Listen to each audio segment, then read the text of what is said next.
If you missed the closing arguments of the Diddy trial, I will give you a brief summary of what both the prosecution and the defense said in their final arguments.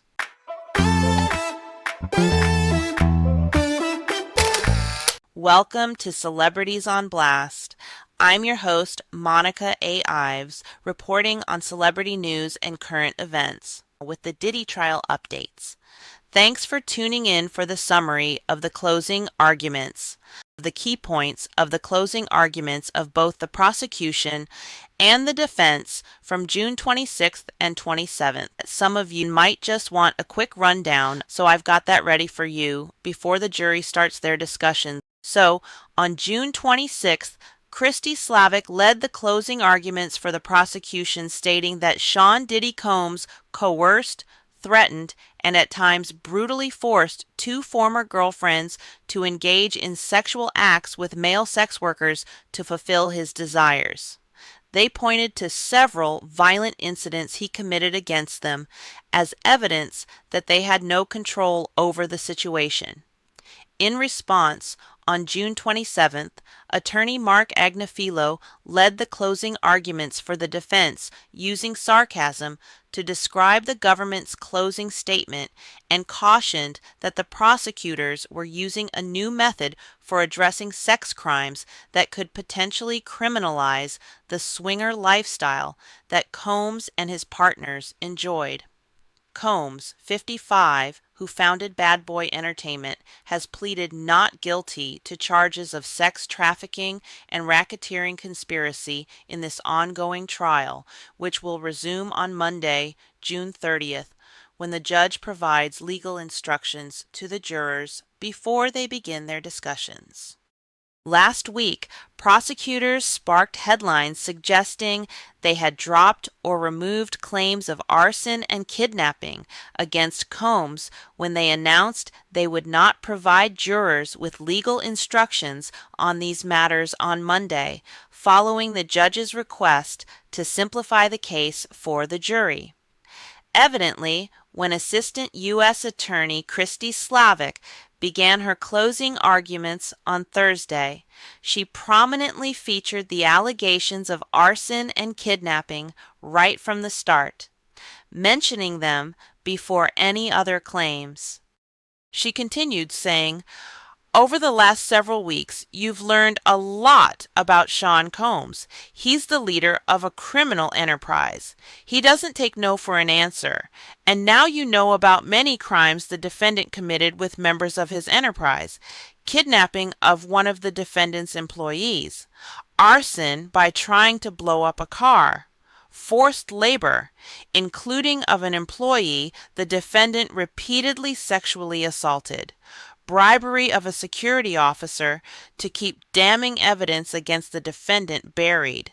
And of course, the brutal crimes at the heart of this case, sex trafficking," she said.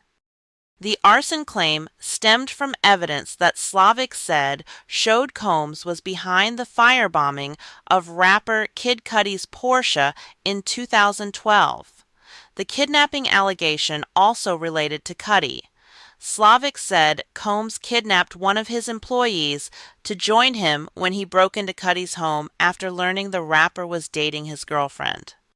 Attorney Mark Agnifilo, in a sometimes casual style, held back little in ridiculing the government's case against Combs as excessive, saying hundreds of agents poured into Combs' residences in Miami and Los Angeles to seize hundreds of bottles of baby oil and Astroglide lubricant. I guess it's all worth it because they found the Astroglide. They found it in boxes. Boxes of Astroglide taken off the streets. Whew, I feel better already, he said. The streets of America are safe from the Astroglide.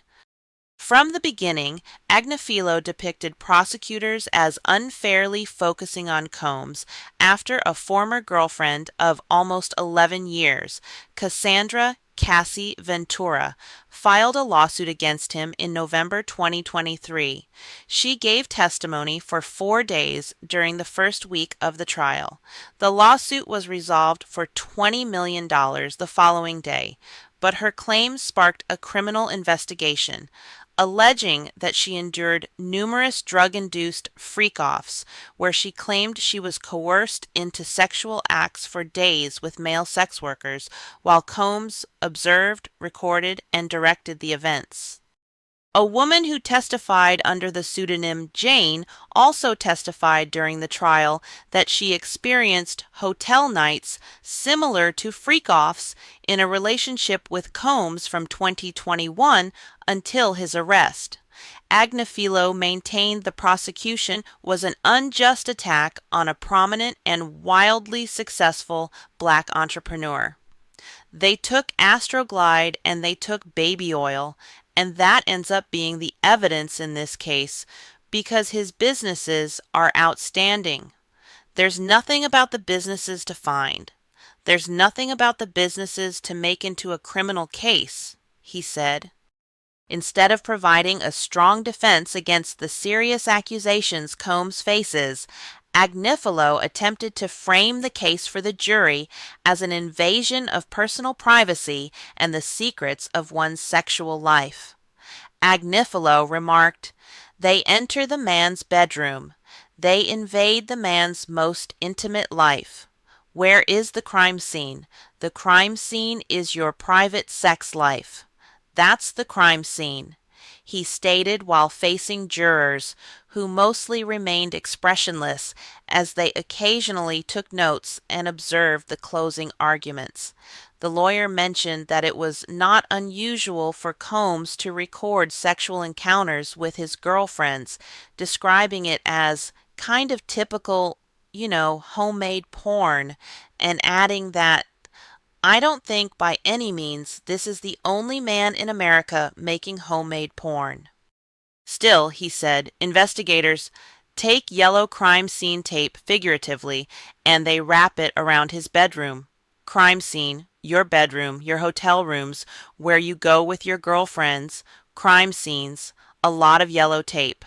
Then he gave a nod to the 50th anniversary of the movie Jaws, resurrecting a classic line from Hollywood history when he said, "We need a bigger roll of crime scene tape, because that's just not going to be enough."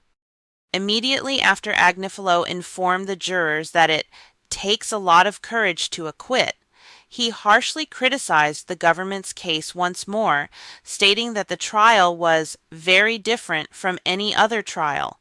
Then he stated, "I think that the evidence shows, and you can conclude, that the government targeted Sean Combs," he said, noting that nobody complained to the government to instigate a probe, but investigators instead began their work a day after Cassie filed her lawsuit. After the jury exited the room following Agnifilo's 4-hour summary, his comment about targeting provoked a reaction from the prosecutor, Slavic. Judge Arun Subramanian said defense attorney Mark Agnifilo improperly suggested to the jury that the government targeted Sean Diddy Combs.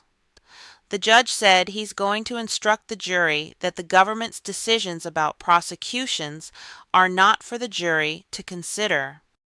Prosecutor Maureen Comey got to deliver the last words with a rebuttal on behalf of the government. She began her rebuttal by saying the defense just spent a whole lot of energy trying to blame the victims in this case and the U.S. government for Sean Combs' lies, his threats, and for his inexcusable behavior. She added that this trial was about how, in Sean Combs' world, no was never an option. Prosecutor Comey pushed back on the defense's suggestion that ex-Chief of Staff Christina Coram didn't know about Combs' crimes, saying she was aware of every detail of the music mogul's life, including the bribe payment, the drugs, and the escorts. She also argued that Combs needed his inner circle to handle dirty work for him, like obtaining drugs and kidnapping Capricorn Clark. Ventura and other Combs accusers, Jane and Mia, who testified under pseudonyms, did not have any financial incentive to testify, Prosecutor Comey argued. Ventura already secured millions in settlements from Combs before trial. Prosecutor Comey said it wouldn't make sense for Jane to testify for money, as the defense has implied, given she hasn't filed a lawsuit. And she said Mia settled with Combs years ago in mediation and wasn't expecting to get any more money from her testimony. Prosecutor Comey said the defense team has tried to separate violence from sex regarding both Ventura and Jane, but if part of the abuse is making your partner participate in a commercial sex act, you're guilty of sex trafficking. She added that the jury only has to find that one freak off or hotel night was sex trafficking to find Combs guilty of the charge. Sex trafficking does not legally require the perpetrator to overcome a no from the victim, she said. It can also involve getting someone to say yes through illegal means like force, fraud, and coercion. Prosecutor Comey concluded her rebuttal by saying Combs never thought the women he abused would have the courage to speak about the things he did to them. Combs, she said, is not a god. He is a person, and in this courtroom he stands equal before the law. Overwhelming evidence proves his guilt. It is time to hold him accountable, find him guilty. Thanks for being here with us at Celebrities on Blast.